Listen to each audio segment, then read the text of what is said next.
You're listening to Not Another Diet, the podcast. This is episode 4. It's the first part of a two-parter that I'm calling The Cult of Calories. Why the cult of calories? Well, I think it's really important for everyone to understand that this has become baseline information on weight loss. There's almost no talking about losing weight without the subject of calories and then by extension, calorie counting coming up. And I really want to challenge that thinking in your mind because I think it's counterproductive. And there's two questions that I love to ask about calorie counting. Is it necessary? And is it a good idea? And what I want to do in these next two episodes is break down exactly why we do this, why it's counterproductive, and then the final is really why it's harmful to you.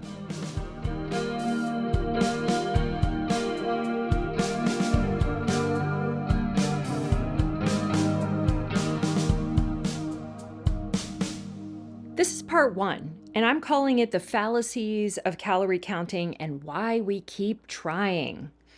I like to call this running into a brick wall. This is basically how I think of calorie counting as a practice.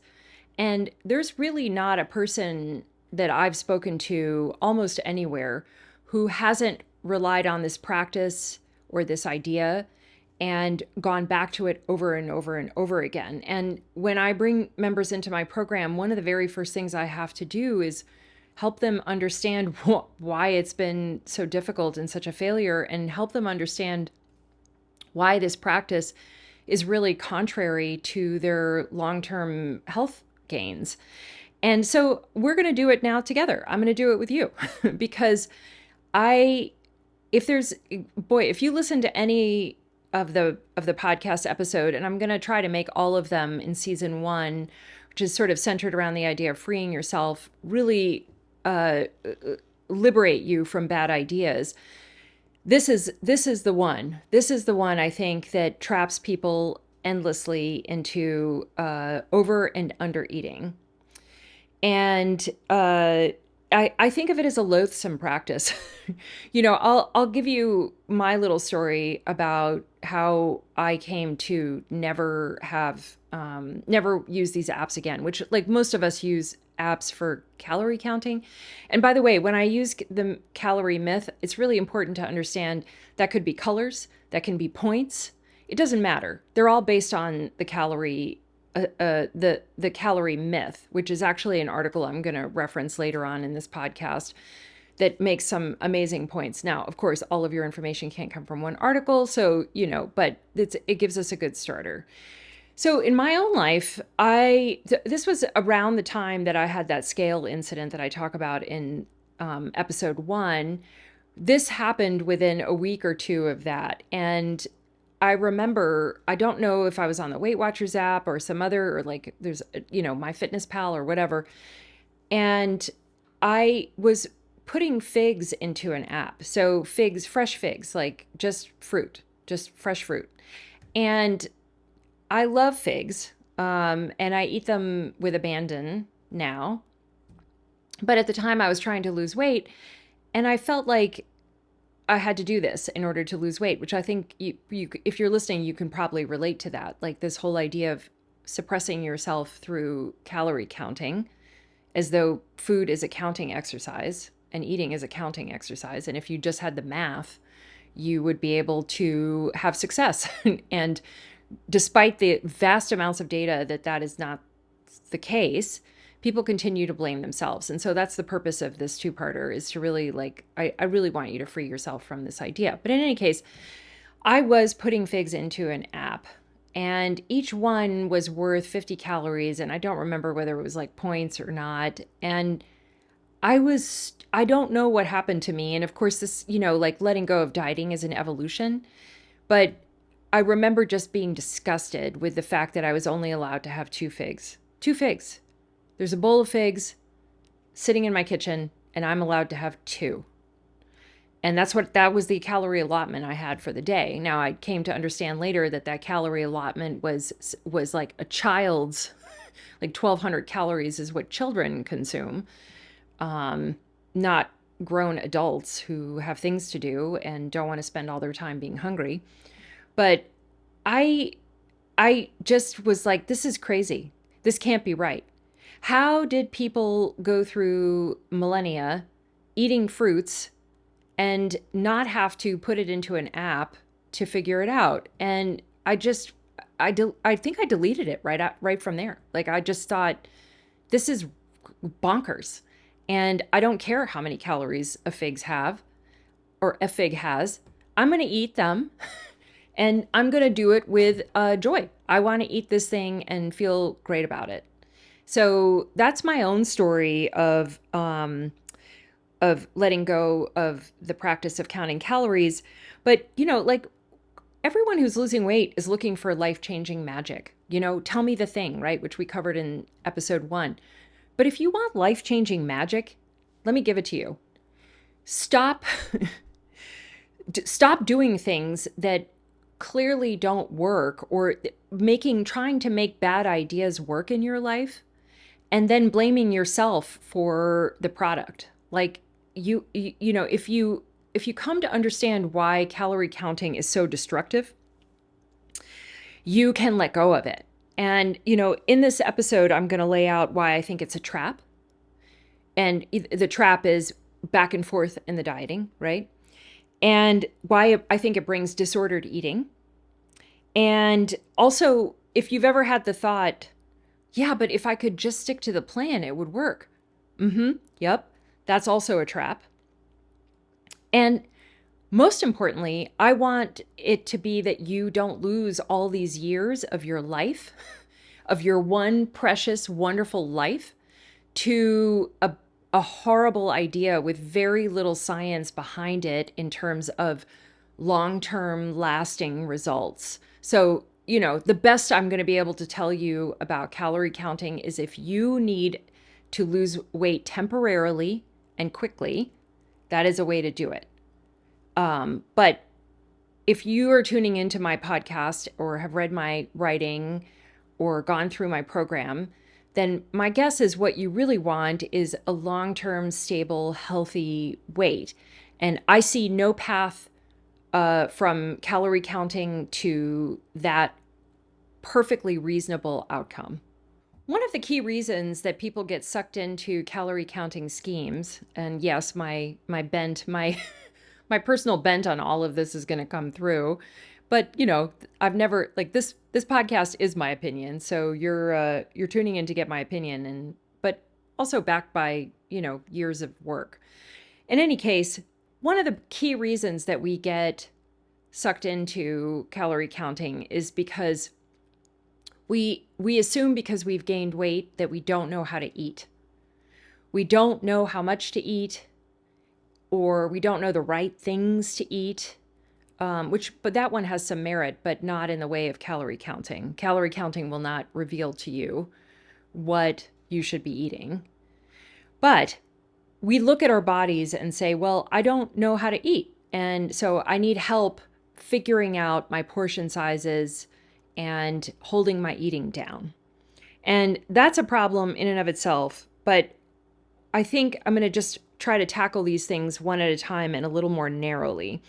What I think is that that's the wrong story. Your eating is not a math problem.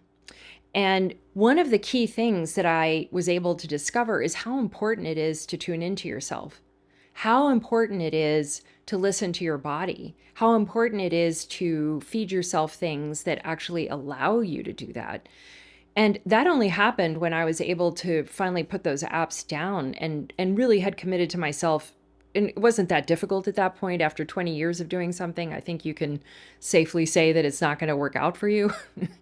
But listening to yourself, when I didn't have this crutch anymore was when I was able to finally do this. So it's, I think the word that I'm looking for, I'm going to mispronounce it here, but is proprioception, your ability to tune into yourself, your ability to understand your body is a really fundamental component. And I'm going to give you an analogy that I think is better than the calories in, calories out analogy. And so we tend to think of these apps calorie counting apps, and again, could be colors, could be points, it doesn't really matter. It's all the same. It's based on the same ideas.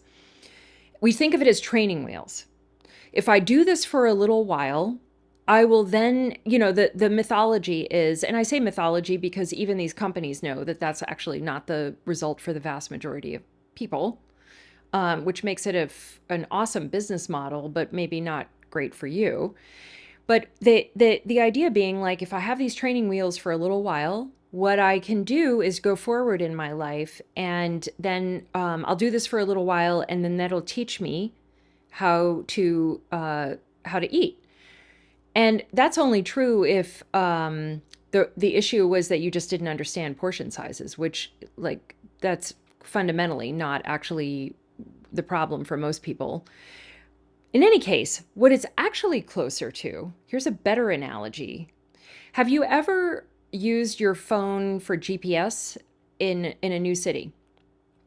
And you're walking. This is especially true with walking, but honestly, it works with driving too, where you start with some place and you need to get to another place. So obviously that's what you're using your GPS for, but you don't exactly know where you are, and you're so busy looking at your phone that you're just walking blocks and blocks in one direction, and you're so turned around sometimes. This has definitely happened to me, where it tells you to walk in one way and you walk in the opposite way, and then your phone tells you to turn around. In any case, you get the idea. Like, even if you get to your destination, which hopefully you have, you're not that clear about where you are or how you got there. In fact, for the most part, people can't actually even retrace their steps. And there's actually a scientific study on this one that came out, that people who use GPS versus reading a map actually don't understand how they got there. And I think of apps as that, and that's a best case scenario. Best case scenario is you lost the weight, but you actually ended up no better position, because the issue wasn't about you holding your eating down. The issue was about how you are triggered in modern life constantly, and triggering yourself to eat and eat and eat more. And how do you then tune back into yourself? That's a different question, and one that calorie counting apps will never be able to answer. So that's one issue. I like to call calorie counting a test tube idea. What I mean by that is that it's good in theory. So the theory, but terrible in practice. And the theory, of course, is that if you just understood what each of these foods has in units of energy, that would somehow fix the problem going forward. And you can just add it up, and it's math, and you'll sail on in your life. And of course, human beings are far more complicated than that. We're much more tuned into our environments. There's all kinds of ways in which people are triggered to eat, and hunger is only one of them. But interestingly enough, the one that calorie counting apps actually don't address at all. But the problem is that calorie counting is an idea outside of human behavior and our actual lives. It doesn't account for all of the ways you are upended or encouraged to eat obesogenic things, or don't realize what you're eating. And of course, some nutritional information is absolutely key, but it's not the foundation. The foundation is not knowing units of energy.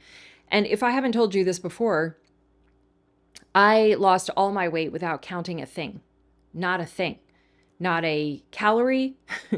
I didn't use portion measurements. I didn't hold down my eating in any of the ways in which diet culture encourages you to essentially suppress your eating.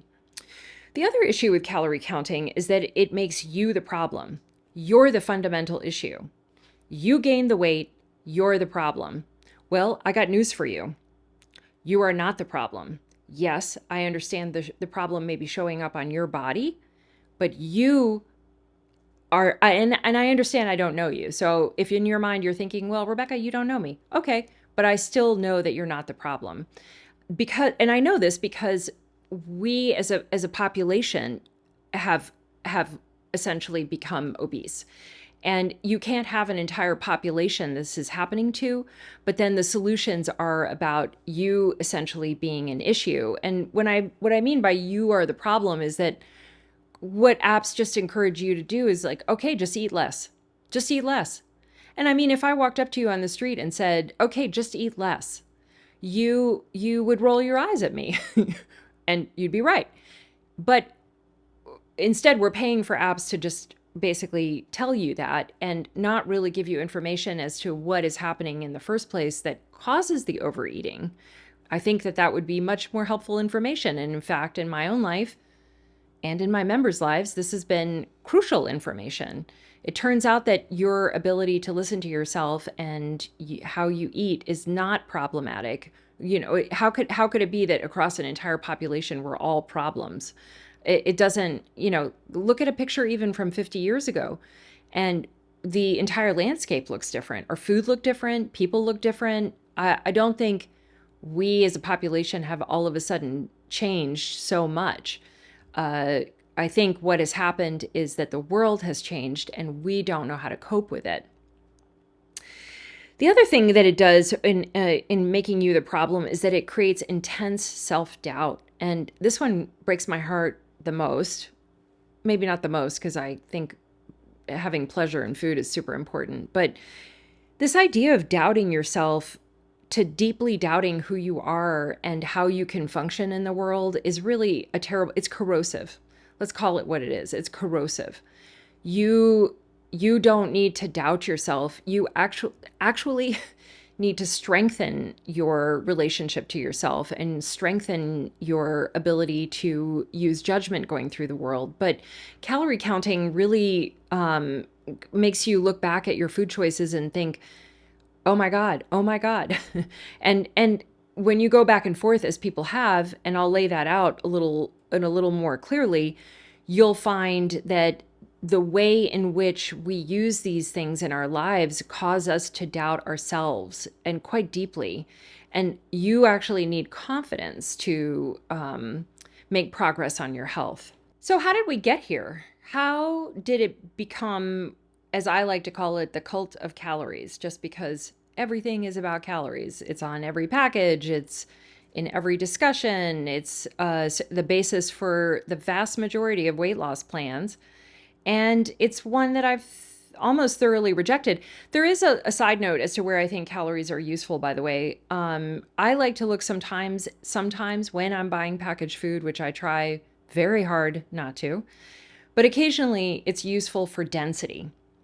And in fact, when the whole idea of calories was invented, that's exactly what it was for. There was a man named Wilbur Atwater in the 1800s who discovered the calorie. And the purpose of it at the time was to help people identify food that had a lot of density to it, meaning that it had a lot of energy. It was caloric. It was for the purpose of figuring out, like, if you wanted to avoid something that was super dense, you could use this unit of measurement, which, by the way, the science was in a bathtub.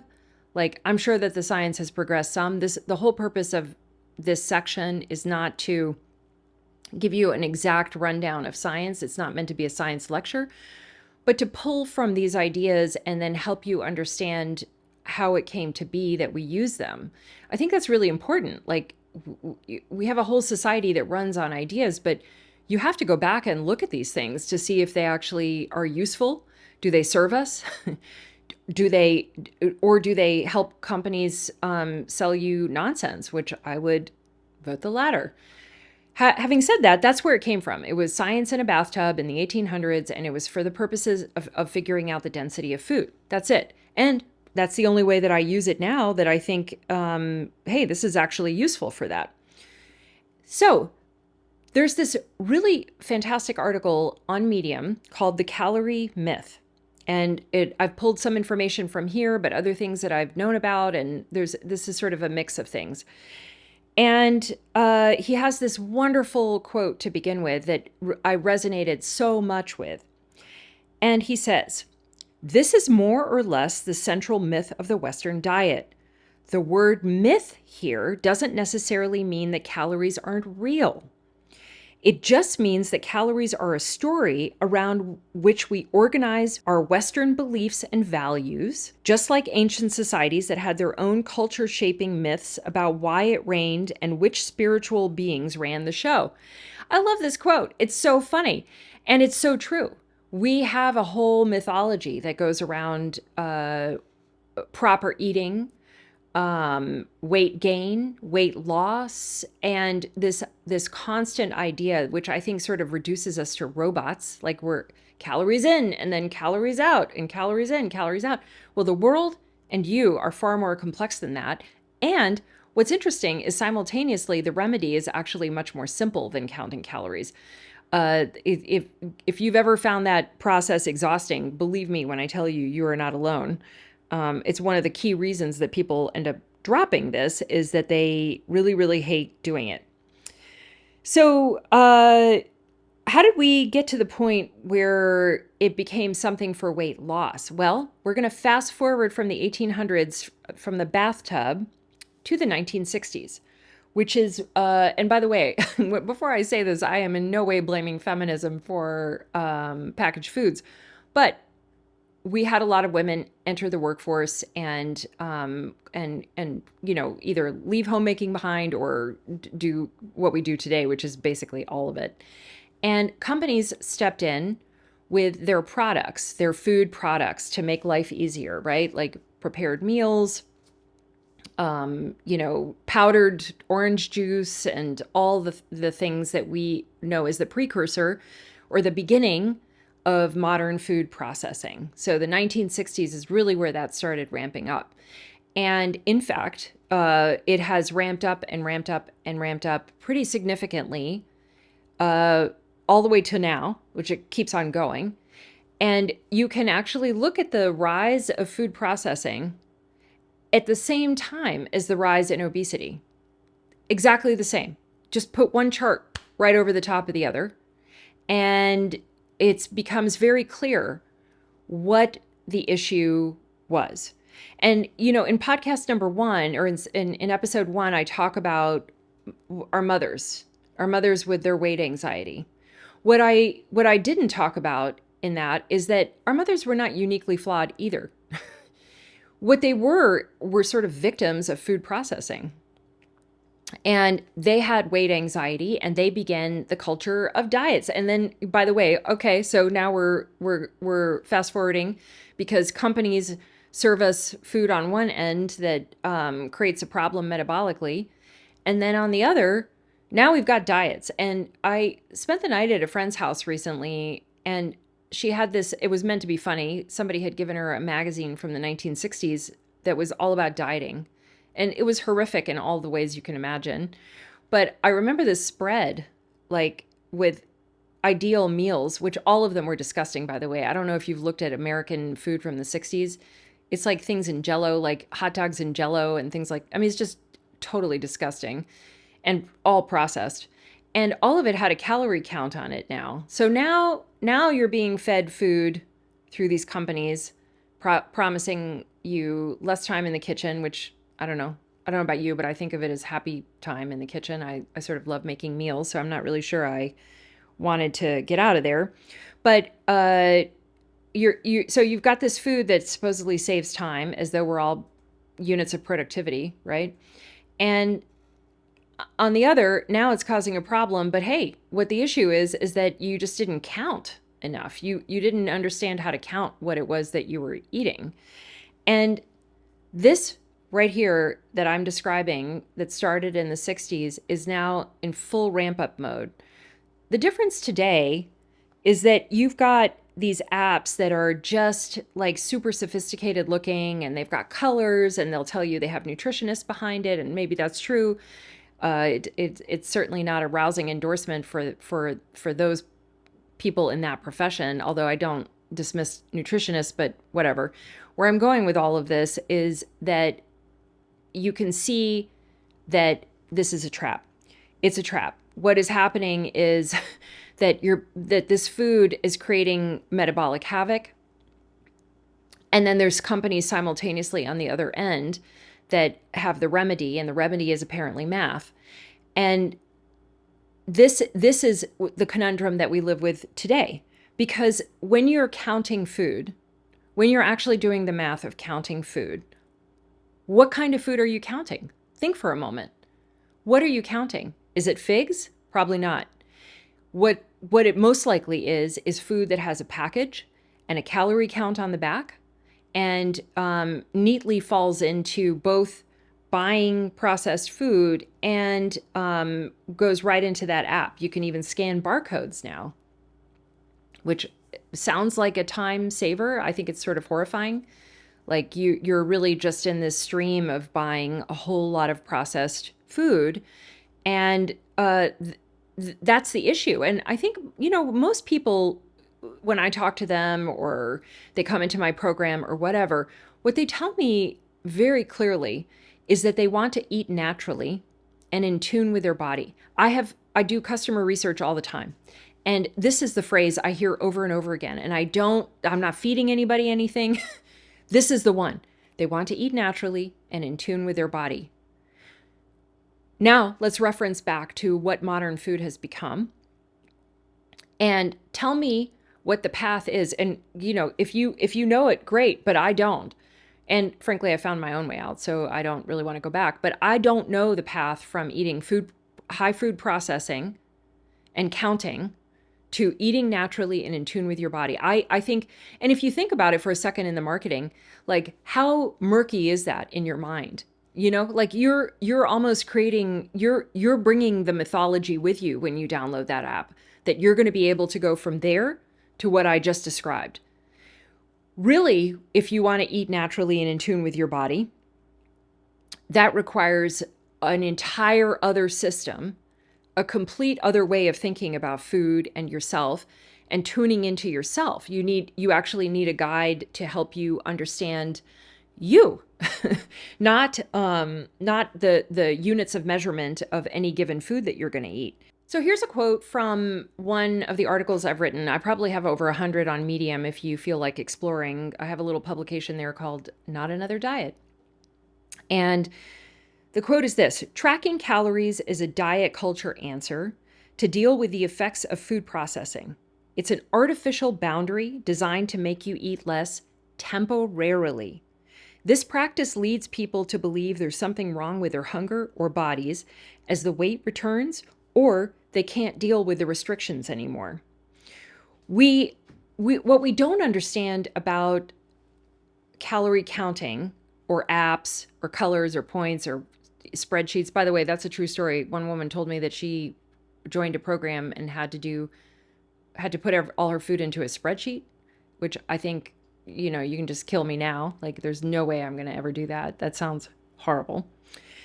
But there's an analogy I want to give you that I think is more appropriate for what you're actually doing when you're putting your food into a device. It's just a device, okay? And in fact, the whole practice of putting your food is just a device. You can think of the whole way of doing that is a device to suppress your eating, okay? Because if you're spending your time, if you have an allotment and you're registering, you will eat less for a little while. That will happen. How long you can maintain it has to do with you. I could never do it. I just couldn't do it. I'm a person who eats a lot, and I like the process of just feeding myself when I'm hungry. I think that's a really great thing to do. I don't know how else to describe it, but like, I love it. I like to eat, and I like to eat when I'm hungry. And I don't want to be disconnected from that. But there's a wonderful analogy that's a pot lid analogy that I like to use. So if you have a pot, a boiling, and the flame is on high, and it's boiling on the inside.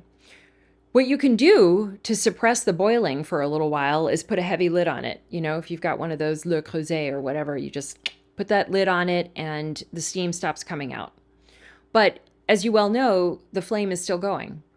The flame underneath, in this particular case, represents what's driving your eating.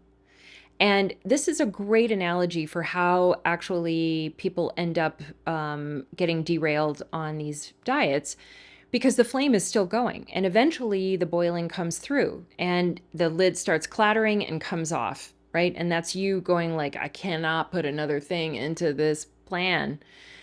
And this is really how diets function, and the main reason that people end up going off of them. I mean, there's so many others. It's really hard to say everything in one podcast, but if you take away anything, it's that you have not really dealt with what's driving the eating. And by the way, it's not a personal deficiency.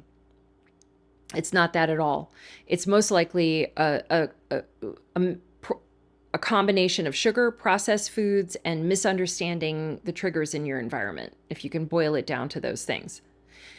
But the last thing I'll tell you is that when you put your food into an app or a calorie count or whatever, you're disassociating from yourself. You're not listening to your internal mechanisms, which are crucial for not only healing yourself, but trusting yourself and enjoying your food and enjoying the right amount of food to produce a healthy weight. These are not pie in the sky aspirations. So if you're like my members and what you have said to yourself is, I really want to eat naturally and have that produce a healthy weight and eat in tune with my hunger, guess what? That's not a pie in the sky aspiration. That is your internal wisdom rising up and talking to you. So join me for part 2, where we are going to talk about the real world effects, like what actually happens to you when you embark on the process of a counting calorie diet.